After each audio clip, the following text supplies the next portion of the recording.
And I look back at my life and I'm like on stage and on stage and on stage and on stage, but the whole time trying to create this space where I'm not the one on stage. Huh. And I've created a whole career around not being on stage. I am a ghostwriter. That's about as like not on stage as you can get.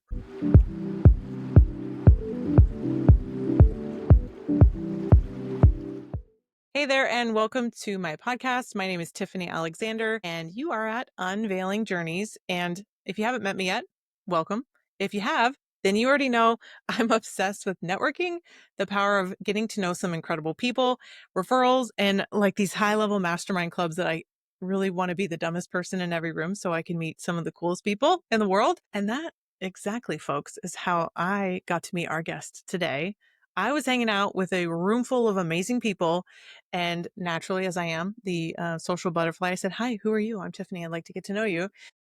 Lo and behold, I got to meet Chip Hopper. Here's the deal. He's amazing. And we get to share a little bit of his story, a little bit of what he's doing right now. And by the end of this, you're going to think to yourself, I want to know Chip. And we'll tell you how. So with that, welcome. I'm happy you're here. Tell us a little bit about who you are and what you're doing right now. First of all, thank you for that amazing introduction. Thank you for having me on. Anybody who knows you knows that you are amazing and you bring together some of the coolest people in the world. So you're always reaching out and connecting me with amazing people. And I very much appreciate that. I love being on here. My name is Chip Hopper. If you Google it, you'll find a bunch of wood chip bins and me. Okay, so the first time you told me this, I was like, I didn't even know what you're talking about. It's just a name. And I Googled Chip Hopper. Right. I was like, my gosh, it's really like a hopper for chips. I had no idea.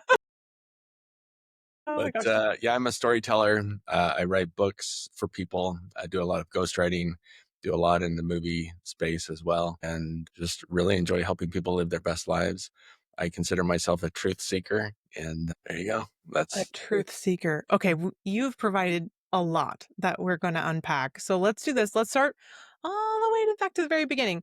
Where are you from? What did you even want to be a ghostwriter when you grew up, or like a storyteller? What is this?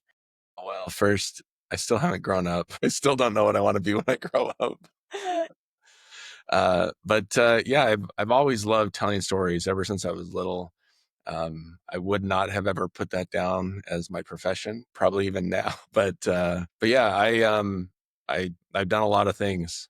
Before I was 30, I'd worked in 30 different jobs and I've run companies since I was little, whether it was doing a paper route or mowing lawns or shoveling dog poop or picking up Christmas trees or whatever Christmas it trees? was. Like I've always been a little bit of an entrepreneur on creating things. Yeah. Every job I had, I was like, well, I like this part of it. I don't like this part of it. And slowly over time, it just moved through things. And looking through the rearview mirror, I can definitely see all the connections. But when I was moving forward, it was just like, let's go this way. Oh my god. Well, when did this shape more into wait, you didn't say where are you at right now? Where do you live? I live in Utah right now, Oh, but okay. I'm from heaven. So That sounds like one of those pickup lines where guys are like, "Hey, can I take your cat? Like your shirt?" Just what I expected. yep, Made in yep. heaven. Made in heaven. Yep. So this version of you is taken a lot to form, and I want to know some of the beginnings of it. Like what were some of the left and right turns to realize that you're so gifted in the things that you're doing right now? That's a brilliant question. Yeah, I've always been on stages or behind stages telling stories, whether it was working at a scout camp and telling stories around the campfire, or on stage with the Sunshine Generation singing when I was 4 years old, or a cheerleader in high school where I got to act every game, right? And story's always been a powerful element to me. Yet at the same time, I created this space where I believed that where I wanted to be was Oz behind the curtain rather than Elvis on stage. And I look back at my life and I'm like on stage and on stage and on stage and on stage, but the whole time trying to create this space where I'm not the one on stage. And I've created a whole career around not being on stage. I am a ghostwriter. That's about as like not on stage as you can get, right? Like my name isn't on the projects that I work on. It's not on the books that I do. It's not on the best-selling movies that are out. Like it's like I don't exist in a lot of ways. And I intentionally tried to create that, but was constantly pulled back to this space of being out there in front as well. I mean, I don't know if you know this, but for a long time, I turned down even some of the biggest podcasts because I was just like, no, no, no, I'm Oz. I'm not Elvis. Pay no attention to the man behind the curtain. And it's only been the last couple of years that I really felt pulled to step out. But as I have, I realized just how much stepping out I'd been doing my whole life. Right. I've spoken to over 1 million people live, and it's just kind of crazy that how those things add up and come together. Oh my gosh. All right. What would you say are some of the original nuggets that you had spoken into you that was like, wow, I can't believe that you wrote that, or I can't believe that you said that.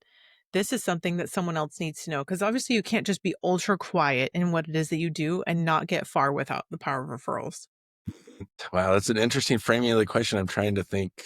I'm trying to right. So I feel like I've often been able to connect dots that a lot of people don't see, and or that they don't see as early on as I see them. Right. Eventually, we all get to the point where we see the certain things that are happening. Throughout my whole life, I was always saying, "Here's what would be a good business," and I build out a business model, and then 10 years later, someone else would finally launch it. Right. And it's like, whether it was having conversations about putting something on the internet that brought people together, connected them, showed them pictures, connected them, starting with colleges and like things like that, right? I'm not saying that there's any way there's no way that I could have ever built a Facebook, but this was a concept in my head before it became a reality. A Sirius satellite, a concept in my head before it became a reality. But what I realized in all of these things was I loved connection and I loved connecting, and everything in my life has always been built around connecting with the people around me, learning about the people around me, learning those little nuggets that drive you forward. I have pages and pages or spreadsheets rather of quotes that I found over time from reading, from talking to people, from movies. My life is a constant. Like if you say something, I'm always attaching it to a movie or to a book or to my real life. And so like I'll laugh because it's a quote from my real life that most people aren't part of my real life. So they're like, I have no idea where that quote came from. That's funny. But yeah. So I don't know if that answered the question or not, but Well, yeah, there's got to be some influential people that major story change. Like, what were some of the major forks in the road where you're like, wow, I'm not going to be a XYZ, I'm going to be this. Like, tell us through some of those parts, because this is about unveiling your journey. So, from the beginning stages, where you started to come from and where you shifted to edit where you're at now. Yeah, I would say more of my shifting was in the, oh, I like this rather than at least from a mentor perspective, right? So when I look at my jobs, I would always say, I don't like this part of it. And then I would lean towards the part that I like. But as far as mentors, like even starting with my parents introduced me to things that really changed and shaped me. And, I've told this story a couple of times, but when I was 5, my dad was in medical school, and he would take me to the cadaver lab, and he put me up on the table while he dissected and taught me the muscles of the human body. Right. And you can't get away with that now. And from my understanding from my dad, he got in a little bit of trouble even back then. I hope so. It's crazy. I can't, my 4-year-old right now would be like, But what it did for me is like, I fell in love with the human body and knowing how it connected, muscles connected, knowing how all the pieces came together in a body, being around bodies that no longer had life in them. And that was a huge part of it for me. At a very young age, I was introduced to the birthing process and was there for several of my siblings' births. And just as I got older, my parents were both, they loved to, as a hobby, loved to act, right? So they performed at Hale Center Theater, which is a theater here in Utah before it got really big. And I did high school and junior high. I was in plays and performances. I'd never really considered myself part of the drama club or whatever you call that. But I was always being influenced by people that were stepping beyond what most people would step. I've always been not I'm not like, I'm not a groupie following people around because I'm like, oh, it's so cool that you're amazing. I follow people around because I'm drawn to greatness and I love to understand what creates greatness. And, as I've gone through life, I've really realized that greatness is mostly just a choice.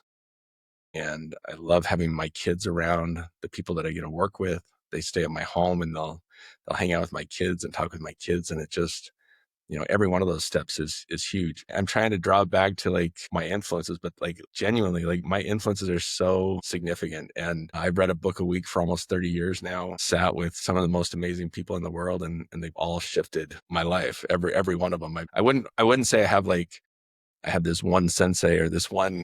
No, there's so many. That's why it's like, oh, some of those truth nuggets are, just dropping information bombs with people. It's like, oh, did you know this, this, this? When did you, or even how old were you when you were like, oh my gosh, I want to write for other people? 30 something. I don't know. Really? So, oh my gosh. What were some of the things that you did in your 20s? Because you can't be vague with me anymore. You're going to tell me But more. even those, like, I would do things long before I was like, oh, I want to lean into this. Yeah. Yeah. So I wrote my first short stories probably when I was between the ages of 7 and 9. And in my 20s, like reached out to authors in my 20s and I was like, I love this book. I love the way it's changed me. And they would respond with, hey, you want to read my next book before it comes out? And I got involved with getting to read books before they came out. And some of these authors have gone on to become some of the biggest authors in the world. And it's because I reached out a long time ago. And I started doing work on their books long before I decided that I wanted to like do books for a living. Right? When I had a couple of authors send me books and I looked at them, I'm like, I think I can make this better. And so I reached out to both of them and said, would you be open to any input on your book? And both of them said yes. And so I rewrote both their books and just sent them to them. And How both long of does them, something like that take? I mean, both that's of them, incredible. both of them came back and were like, this is amazing. One of them's like, can I pay you for this? And the other one was like, can I have you work on my next project? Yeah. I mean, it was over the course of like, yeah, it was weeks, right? Like it was like, I had time to dig into the books and I had read them and yeah, yeah. My dear, some of the projects that you're allowed to talk about, what were some fun parts of that? Because I know when you're a ghostwriter, you don't, like you said, you just live behind the curtain and you're okay with that, which is mind blowing. Because a lot of people just want to toot their own horn. They want the stage and they want to be known and slapped on the back, right? Patted on the back Yeah. for Yeah. greatness. And I think there's a part of that in all of us, right? But for me, I love having people on stage. I love hearing them hit their line of what they were saying, that we've talked about or whatever else it is, right?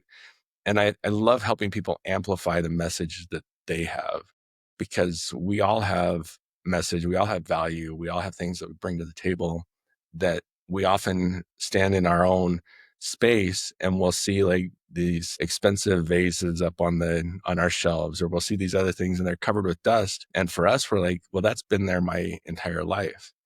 And what I love to help people realize is that there are other people that have been looking for that their entire lives, right? So it's dusting off some of those stories that you have in your own little closet and just sharing them with other people. And so I absolutely love putting other people on stage. I love seeing other people shine. I love when their businesses come together. And still there's always a part of me that's like, oh, I want something for me too. Right. And especially as I get older and I'm like, what is my legacy going to be? Right. I've never even really liked the word legacy yet. That's one of the main things I help people build.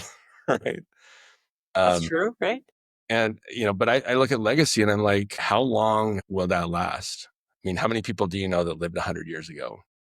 Even your own great grandparents, right? How much do you know about their lives, right? And you go back 1,000 years or 2,000 years, and we have very few that we know, and we idolize most of them or worship many of them or whatever else, right? So it's what is legacy and what does it really mean and when is it important?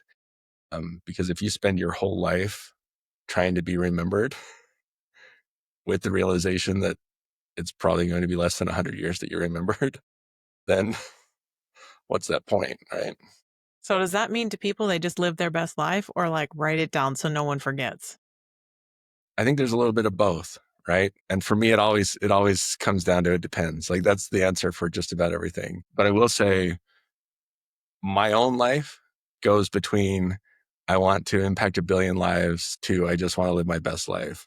And it's just this spectrum of going in between those. And I think the best answer that I've come to with that is that if you step into your life in the fullest way possible, it will influence all those around you. And to your point, that becomes the best legacy is living fully present in your life. Oh my gosh. All right, we wanna hear a little bit more. You're giving me niceties, and Giving you niceties. Okay, let's I wanna talk. hear some, like, the worst job that you've ever had. You Man. said picking up dog poop, that sounds pretty bad. Yeah, but like to me, I'm very much a believer that there is just, man, I love being alive. Like I love every emotion that I get to feel. And being the pooper scooper behind the parade, hey, if that's where I can best like create and help, that's where I'll step, right? I don't need to be the one that is doing in like the thinking or the whatever role it is. If I'm truly happy to step into anything, but I've had some pretty crazy jobs. Like I've worked multiple fast food jobs, and it was amazing to see that it comes down to like who's managing that location, not who owns the restaurant. It came down to the manager of that particular store where I worked, whether that was impacting me.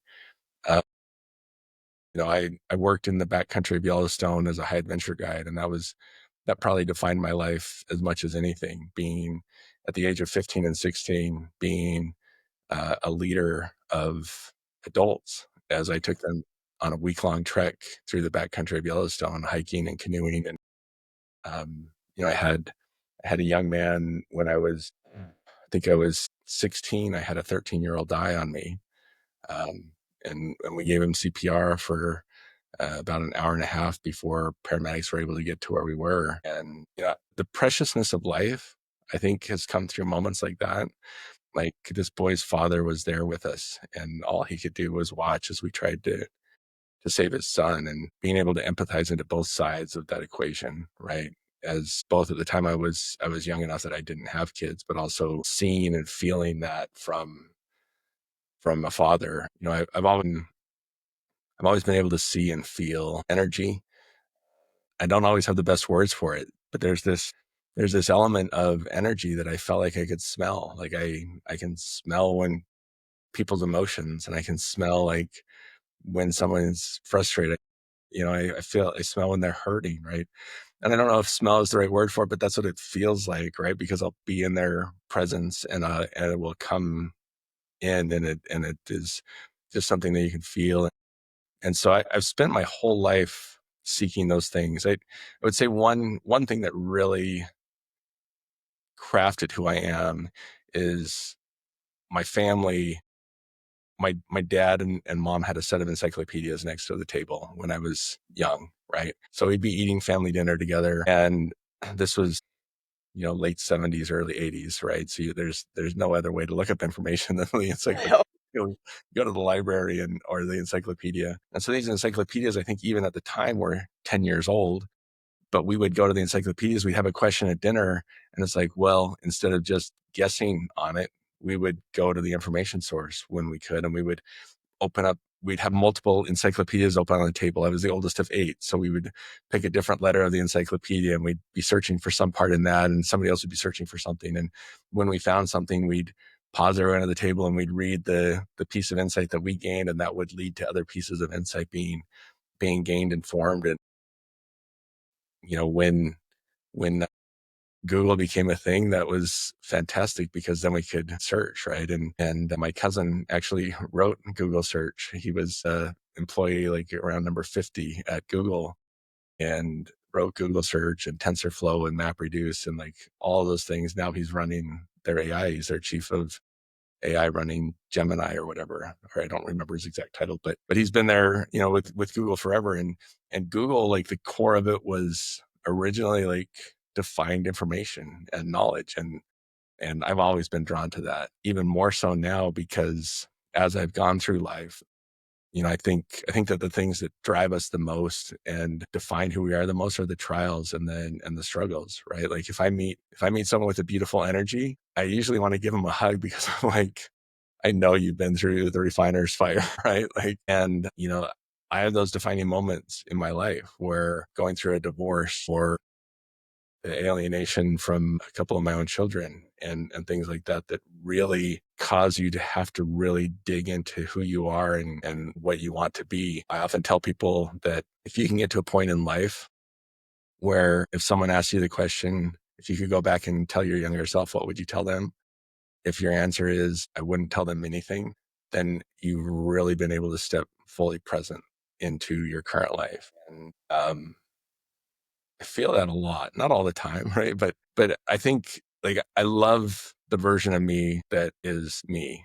Yeah. But that version of me only exists because of some of the things that I don't love that I went through. Right, for sure. I agree with your statement on that. Some people are like, "Tiff, what is the thing you would change?" Or, "I wish I wouldn't." I'm like, I try to live a life with no regrets. And every now and again, I'm like, "Man, I wish I would have changed that." But in all reality, I wouldn't be where I'm at now. And if it weren't for every moment of every experience that I've gone through, highs and lows. And if anything, like what, man, you're living like a life of gratitude. I asked you to tell me your worst job ever, and you were like, "Yeah, but that was like still amazing." Like, you're like the I ability to like express gratitude even in the something of me asking you to dig up dirt in your life. You're like, no, like that is it. Like, but there are like you know uh when when when the Twin Towers were hit in 2001 and everything froze for a while, I was able to go back, and I had thought that I wanted to be in animation and design video games and things. And I had pioneered the animation program at BYU, but when I left, I got a job at Fidelity Investments, making way too much money to go into animation. And then I moved on to Edward Jones, and then I moved on to Franklin Covey, and really loved working with Stephen Covey. But then they had to downsize in like August of 2001. They're like, Chip, we want to keep you and one other person. We're letting like the whole department go except for the two of you. But if we keep you, you don't get the severance package. And I was like, I'm going to take the severance package. I've got job offers all over the place. And this was like literally like 2 weeks before September 11th. snap. And so when September 11th hit, the job that I already had lined up didn't come through. And I was jobless for a while. I ended up needing to take on different jobs to get by. I managed a Walmart store, but all these things, like they just come back around to like tie you in. So like I can say like Walmart had some beautiful things about it. For example, it had the wheel so well defined that you could put anyone in any role. And if they followed it, they could be successful at it. And at the same time, that made it so that who was in that role didn't really matter, right? So, Wow. your education didn't matter, your background didn't matter, your knowledge to be able to deal with problems didn't matter. So there were the pros and cons of all those things. And I was able to move in, and I got a job in animation because I'm like, why not take an animation job if I can't get something else to work? And I was able to realize in doing animation that I hated it. Like How I about that? was I was like in a group of people where my timeline wasn't my own. I Hmm. had to be in the office because everything was going into a database. And if the database crashed, we just had to stay there, which meant everybody was playing video games together, which you might think sounds great, but I'm married now and I've got kids. I don't want to be like in the office playing video games. And everyone there had a different focus than I did. On their desks, they had all their characters from movies and things, and instead of pictures of their families. And so it just, you learn the pros and the cons of it. But it was also super cool working in video games. I got to work on Legends of Wrestling 2 and Turok Dinosaur Hunter and like all these games that are cool. And so like all of the wrestlers, the big name wrestlers would come into the studio to see what we were working on. And somewhere out in the ether is a picture of George the Animal Steel holding me up by my neck. And back before I had anywhere to save my photos. But so every experience I look at, and it's helped craft me as who I am. Hmm. And so it is, I mean, I can look at just a bitter divorce that I went through, and I can see the heartache and I can still feel that heartache. But I don't know. Like if you ask me about my life, my answer is always it's amazing. Yeah, yeah, right? And you translate that into the work that you're doing right now because there's not really no chip on your shoulder. I couldn't, like, do a whole show without saying that about going into that, and then you get to pour the version that you sense more than just your 5 senses from all the people that you get to meet into the work that you produce for them to show they're living their best life and translate that into so many different things. What is that like when you are doing this work for those people just behind the curtain? And one of the coolest things about working for people like that is that you get to see them as human beings, right? So I love that they'll come and they'll stay at my house and they hang out with my kids, and my kids get to see like greatness. And not going to put any names on this just so that no one knows this one, but I was able to take my son and my partner to a very famous person that I was doing his book. And, we're sitting there, and he's much older now and whatever else. And he's just like having normal human experiences. And like, he's like, uh, we're writing, he's like, oh, I just pooped my pants. Right. Like, and it's like, and my son gets to like see that this is like just part of being human. Like we're all human.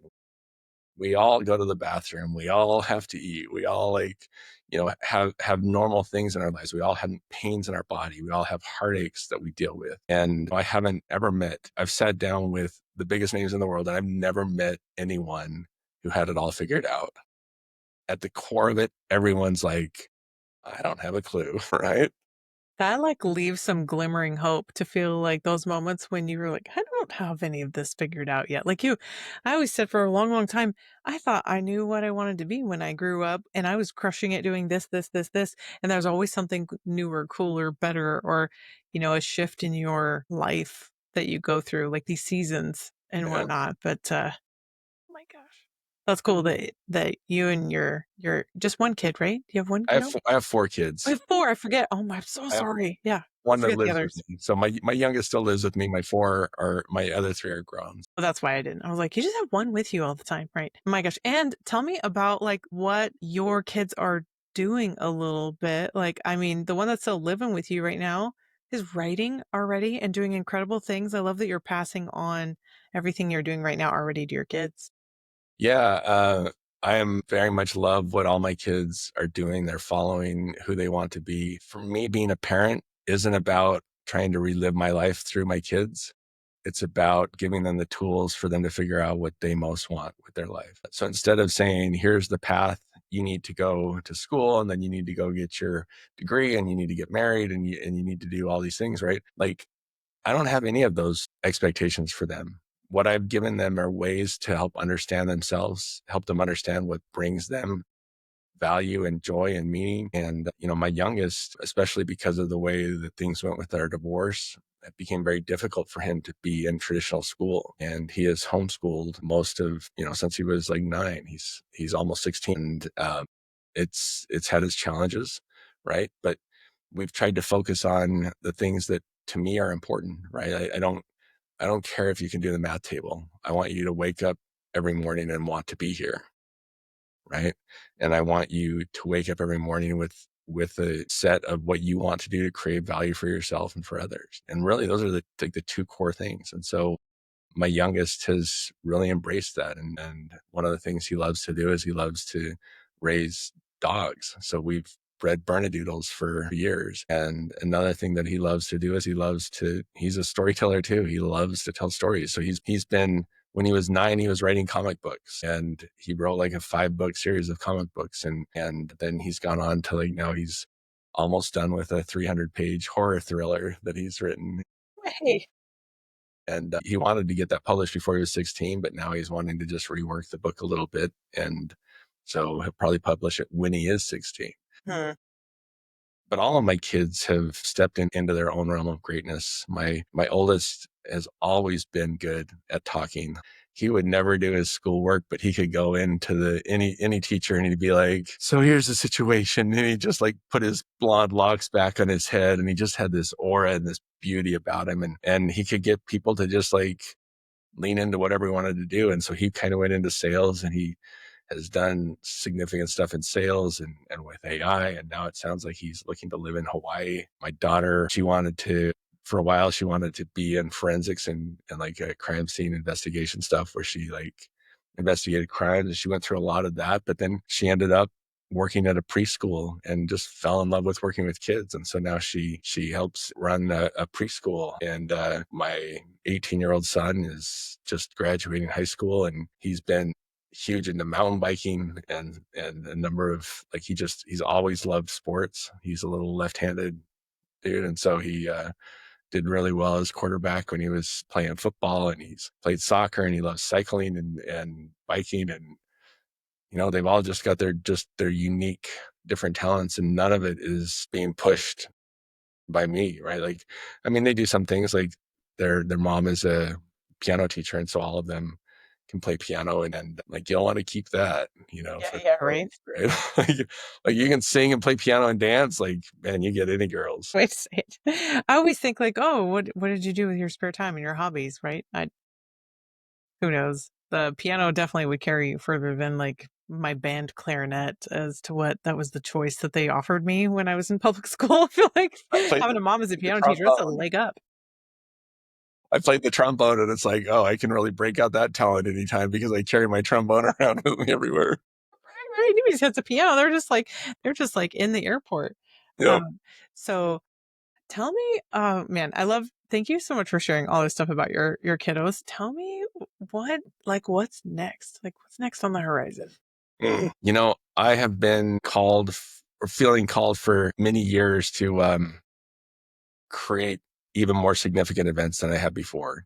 So I've created a lot of big events, at the LA Convention Center or wherever else where we have thousands of attendees. But what I'm wanting to do right now is put thousands of like-minded individuals on the same cruise ship for a week and spend time with from the biggest names that I worked with down to just people just trying to figure it out.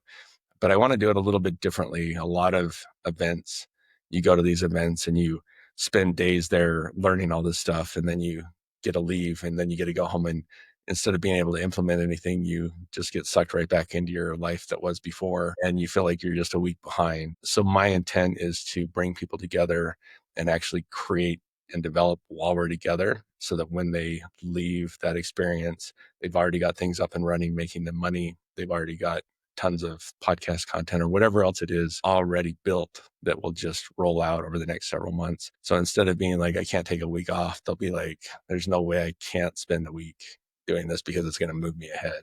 You would miss more by not showing up. Yeah. I mean, already got some of the biggest podcasters in the world planning to be there with podcast booths on the ship. And we'll just have schedules with people being able to like, cross-pollinate these podcasts. We'll have a ton with AI. We'll have a ton with biohacking. So my main three areas are, I love helping people tell their stories. I love helping people feel healthy.